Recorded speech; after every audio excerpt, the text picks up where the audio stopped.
Hey guys, welcome back. In this video we're looking at Ed Sheeran's Shape of You. Not too much going on, very repetitive, but you can change the way that you play the strum pattern or the way that you play the riff with a little bit more activity, a little less activity. So I'll just show you what I was doing, and if you're planning on singing with it, then that might sway your decision in one direction or another. You don't want it to be too complicated if you're singing, but if you have the ability or equipment to layer like he does, then that could be another way to go as well. So for the little riff that we hear throughout the tune, I'm playing this at string 3 fret 6 and string 2 fret 5. So that's the majority of it. You pulse back and forth between those two notes. And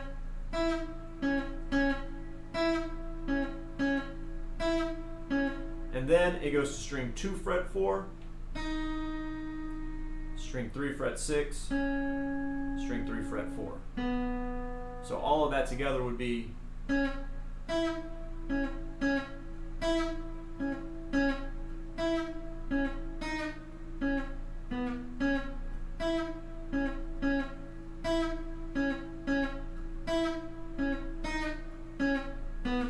So I'm pulsing my left hand there so it doesn't come out too long, right?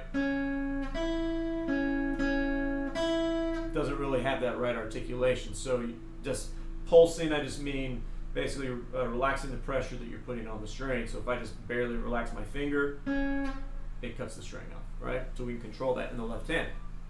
Now in the right hand, I'm using a palm mute. I wasn't just there, but I did in the intro. So if you're not accustomed to applying a palm mute, you take the heel of your hand and you run it right along the saddle of the guitar, right where the vibration of the string stops, and you're going to feel as you pick the strings, it's going to vibrate against your skin, and it's just going to give that muffled sound that you can use for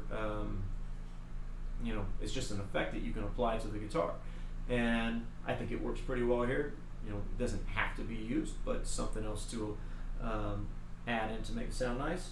So basically just fixed in position there with that palm mute on, and you can just run your hand back and forth along the strings to find out where the best option is for positioning. So you keep your right hand in position there for a palm mute, and you just play the riff the exact same way.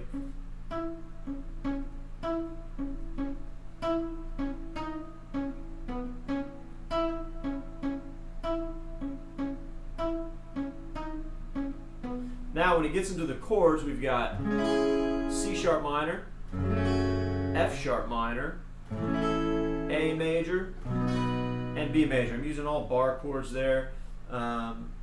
You do have the potential to play A major open, but for all of the pulsing that's happening and the muting, bar chords work really well for that. So C sharp minor, bar chord here, I'm just going to call out the fret numbers from string 5 to 4 to 3 to 2 to 1. So I'm on fret 4, 6, 6, 5, 4.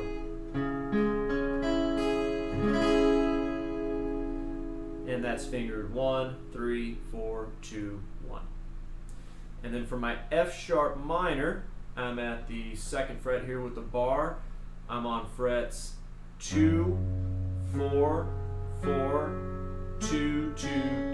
There's no middle finger in there. 2, 4, 4, 2, 2, 2. Then for our A major, I'm at the 5th fret, and that's going to be 5, 7, 7, 6, 5, 5. For the B major, it's the exact same shape, just up 2 frets. So that's 7, 9, 9, 8, 7, 7.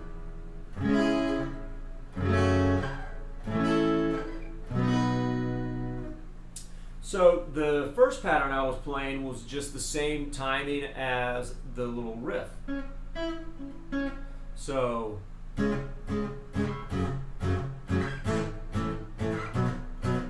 little bit slower.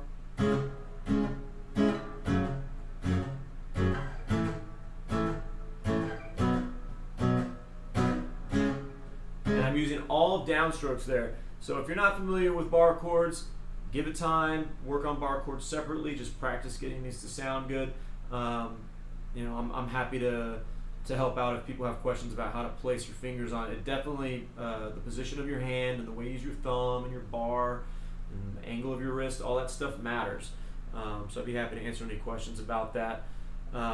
But like I said, be patient with it if you haven't done bar chords before, because it does take a little time to build that strength up. But if you have, then it shouldn't present too much of an issue.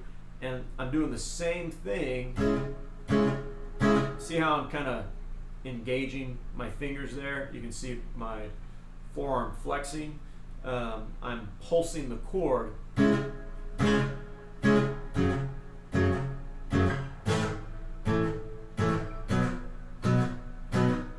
All right, so that's muting the string so I don't get this. And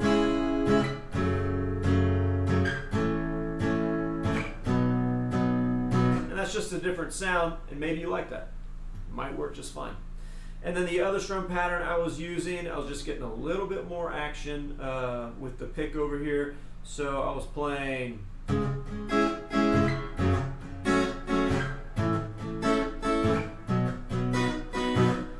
So I'm still pulsing here, but just not as much space. Got a little bit more, a few more strums for each chord. So it's going to be down, down, up, up, down, down, down, up, down, down, down, up, down, down, down, up, down. Now with a little bit of pulsing.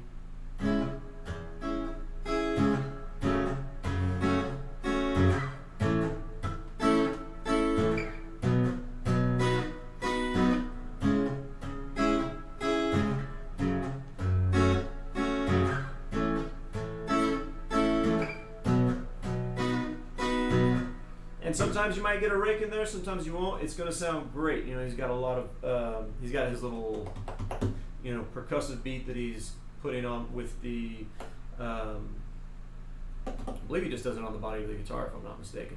But any kind of percussive effect that we can get from the guitar is going to sound nice. So that a little bit faster.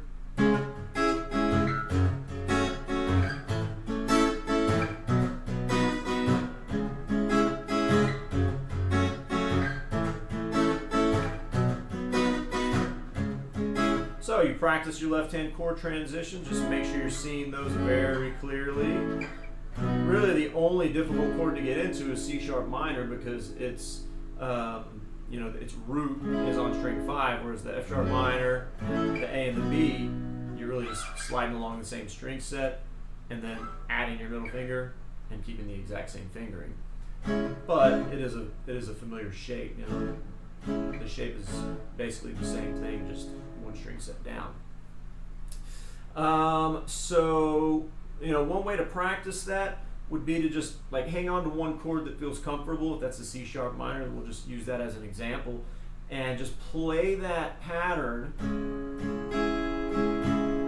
and then just start playing around with the timing of relaxing your left hand